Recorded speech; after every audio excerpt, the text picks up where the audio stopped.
ನಮಸ್ತೆ. ನೀವು ನೋಡ್ತಾ ಇದ್ದೀರಾ ಇಟ್ಸ್ ಮಜಾ ಕನ್ನಡ. ನಾನು ನಿಮ್ಮ ಮಜಾ ಗರ್ಲ್ ತ್ರಿಷಾ ರಮೇಶ್. ಇವತ್ತು ನಮ್ಮ ಜೊತೆಗಿದ್ದಾರೆ ಒಬ್ರು ಪವರ್ಫುಲ್ ಲೇಡಿ ಲಾಯರ್ ನಮ್ಮ ಜೊತೆಗಿದ್ದಾರೆ. ಅವರೇ ಭಾರ್ಗವಿ LLBಯ ರಾಧಾ ಭಗವತಿ ಅವರು ನಮ್ಮ ಜೊತೆಗಿದ್ದಾರೆ. ಅವ್ರನ್ನ ಇವತ್ತು ಒಂದಿಷ್ಟು ಮಾತಾಡಿಸ್ತಾ ಹೋಗೋಣ. ಎಲ್ಲಿ ಲಾ ಎಲ್ಲ ಓದಿದ್ದಾರೆ ಅಂತ ನಾವು ಇವತ್ತು ತಿಳ್ಕೊಳ್ಳೋಣ ಬನ್ನಿ. ನಮಸ್ತೆ ಮ್ಯಾಮ್, ಹೇಗಿದ್ದೀರಾ? ನಮಸ್ತೆ, ನಾನು ತುಂಬಾ ಚೆನ್ನಾಗಿದ್ದೀನಿ. ನೀವು ಹೇಗಿದ್ದೀರಿ? ತುಂಬ ಚೆನ್ನಾಗಿದ್ದೀನಿ. Congratulations. Thank you so much. Lawyer ಆಗಿದ್ದೀರಾ? ಹೌದು. ನೀವು ಲಾ ಮಾಡಿದ್ದು ಟೆಲಿವಿಷನ್ ಸ್ಕೂಲಲ್ಲಿ. ಕೇಸ್ಗಳನ್ನ ಗೆಲ್ಲೋದು ಕೂಡ ಟೆಲಿವಿಷನ್ನಲ್ಲೇನೆ. ಕೇಸ್ ಜೊತೆಗೆ ನಮ್ಗಳ ಮನಸ್ಸನ್ನು ಗೆಲ್ತಾ ಇದ್ದೀರಾ. Thank you. ಆಲ್ರೆಡಿ ನೀವು ಗೆದ್ದಿದ್ದು ಎಲ್ಲಿ ಗೊತ್ತಾ? ಅಕ್ಕರೇ ಅನ್ಕೊಂಡೆ. ಹೆಂಗಿದೆ ಮೇಡಮ್, ಪೋಷಕ ನಟಿಯಾಗಿ ನೀವು ಕಾಲಿಟ್ರಿ ಟೆಲಿವಿಷನ್ಗೆ. ಈಗ ಹೀರೋಯಿನ್ ಆಗಿ ಒಂದು ಮಹಿಳಾ ಓರಿಯೆಂಟೆಡ್ ಅಂದರೆ ಹೆಣ್ಮಗಳನ್ನೇ ಸ್ವಲ್ಪ ಹೈಲೈಟ್ ಮಾಡಿರುವಂಥ ಪಾತ್ರ ಮಾಡ್ತಾ ಇದ್ದೀರಾ. ಎಷ್ಟು ಖುಷಿ ಇದೆ ಮೇಡಮ್? ತುಂಬಾ ಖುಷಿ ಇದೆ.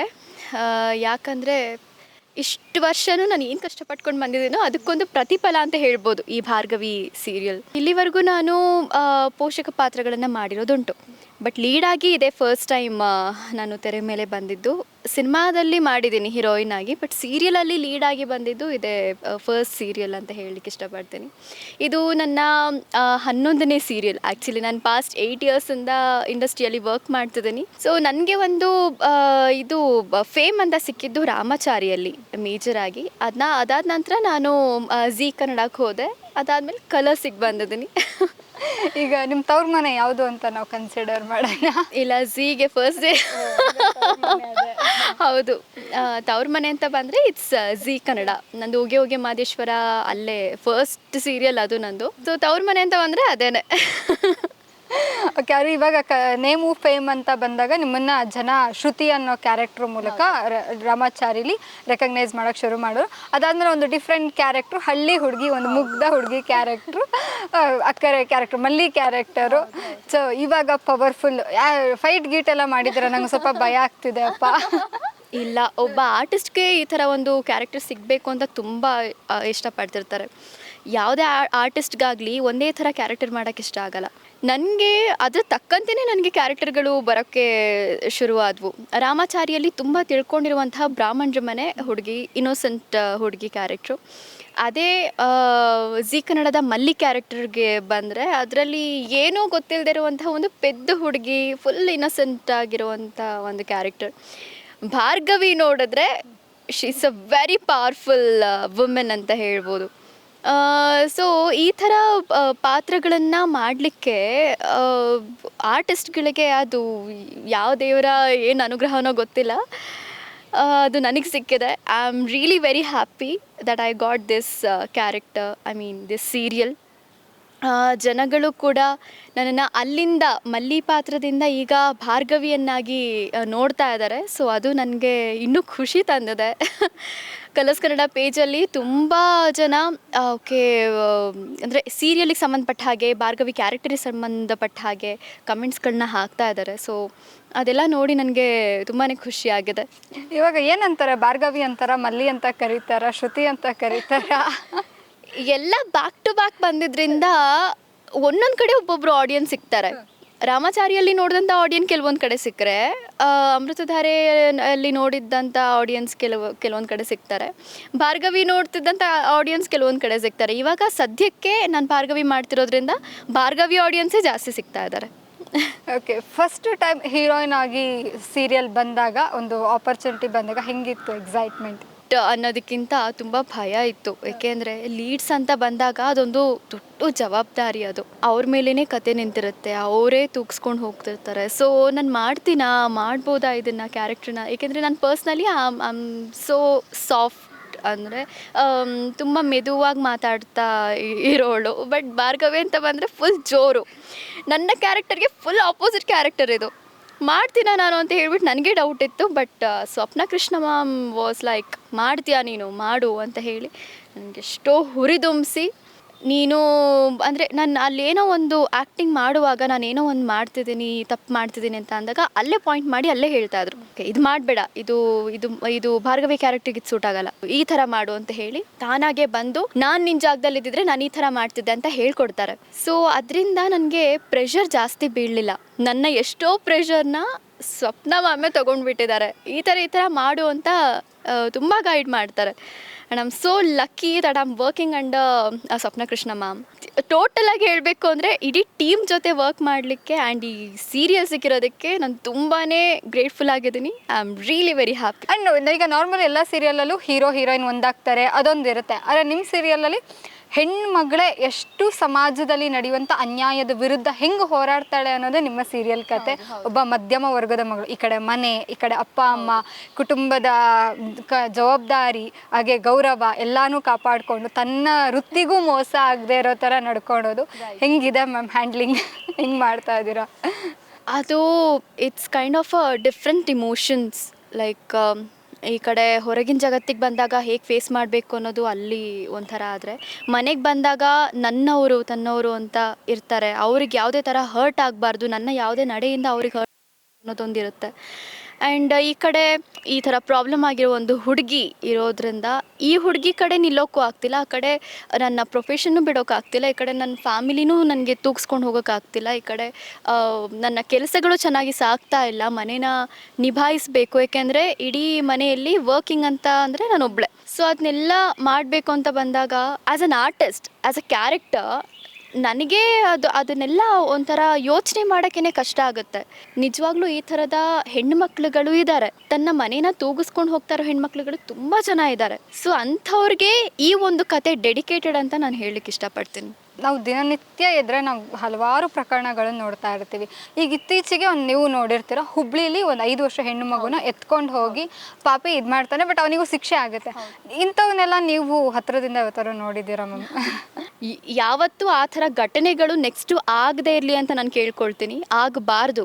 ನೆಕ್ಸ್ಟು ಈಗ ಎಜುಕೇಷನ್ ಸಿಸ್ಟಮ್ಸ್ ಹೇಗಾಗಿದೆ ಅಂದರೆ ಈ ಗುಡ್ ಟಚಸ್, ಬ್ಯಾಡ್ ಟಚಸ್ ಎಲ್ಲವನ್ನೂ ಹೇಳ್ಕೊಡ್ತಾ ಇದ್ದಾರೆ. ನೀವು ಯಾರಾದರೂ ಮುಟ್ಟಕ್ಕೆ ಬಂದರೆ ಕಿರ್ಚ್ಕೊಳ್ಬೇಕು ಅನ್ನೋದನ್ನೆಲ್ಲ ಇವಾಗ ಹೇಳ್ಕೊಡ್ತಿದ್ದಾರೆ. ಬಟ್ ಆವಾಗ ಅದೇನೂ ಹೇಳ್ಕೊಟ್ಟಿರಲಿಲ್ಲ.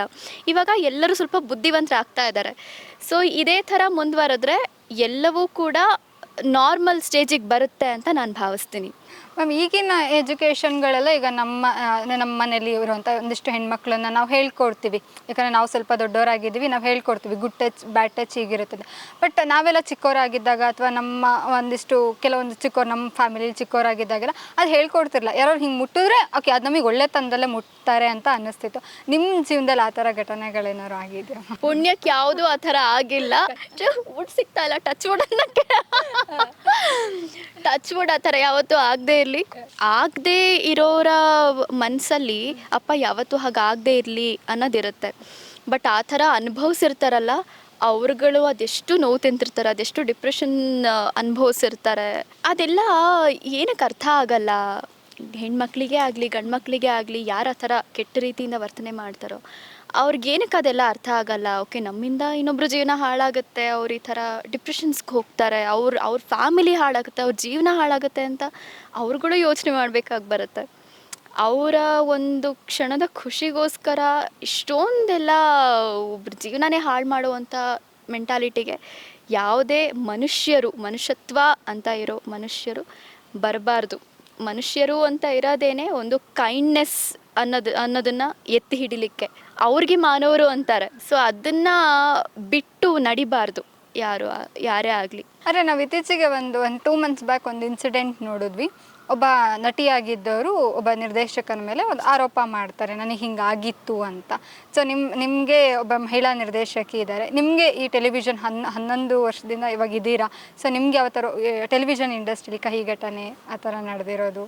ಯಾವುದೇ ಒಂದು ಪ್ಲ್ಯಾಟ್ಫಾರ್ಮ್ ಆಗಿರಲಿ, ಅದು ಇಂಡಸ್ಟ್ರಿನೇ ಆಗಿರ್ಬೋದು ಅಥವಾ ಯಾವುದೋ ಕಂಪ್ನಿ ಆಗಿರ್ಬೋದು, ಎಲ್ಲೇ ಆಗಿರ್ಬೋದು, ಒಳ್ಳೆಯದು ಇರುತ್ತೆ, ಕೆಟ್ಟದ್ದು ಇರುತ್ತೆ. It's all upon us. Like ನಾವೆಷ್ಟು ಸ್ಟ್ರಿಕ್ಟ್ ಆಗಿರ್ತೀವೋ ನಮ್ಮನ್ನು ಅದೇ ಥರ ನೋಡ್ತಾರೆ. ಓಕೆ, ಇವಳ ಹತ್ರ ಹೋದರೆ ಹೊಡಿತಾಳೆ ಅನ್ನಂಗೆ ಇರಬೇಕು. ಆ ಥರ ಇದ್ದರೆ ಯಾರೂ ಹತ್ರ ಬರಲ್ಲ. ನನಗೆ ಇಲ್ಲಿವರೆಗೂ ಯಾವುದೇ ಆ ಥರದ್ದು ಯಾವುದೂ ಆಗಿಲ್ಲ. ಬಟ್ ಆಗಿರೋ ಜನಗಳು ಇದ್ದಾರೆ, ಅವ್ರುಗಳು ಹಾಗಾಗಿದೆ ಹೀಗಾಗಿದೆ ಅಂತ ಹೇಳ್ಕೊಂಡಿದ್ದಾರೆ. ಬಟ್ ನನಗೆ ಯಾವತ್ತೂ ಆ ಥರ ಆಗಿಲ್ಲ.